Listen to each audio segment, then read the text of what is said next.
i gjithë destabiliteti politik në vitin 2024 është edhe për fajt Italisë. Pastaj mbas 25-s deri në 39-ën, edhe Zogu u përpoq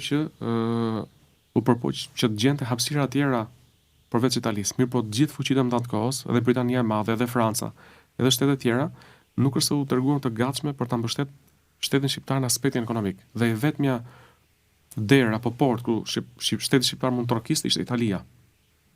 Për këtë arsye, shteti shqiptar në atë periudhë nënshkroi disa marrëveshje ekonomike dhe politike me Italinë.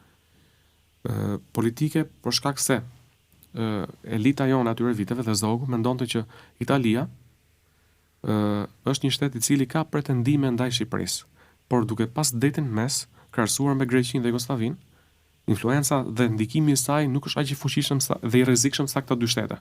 Prandaj, duke marrë në konsiderat Italinë dhe Jugosllavinë dhe politikat e tyre anti-shqiptare në këtë periudhë, Zogu dhe leadershipi politik i kohës menduan që Italia është një shtet më, në rrethana të tillë është një shtet më i përshtatshëm për ne.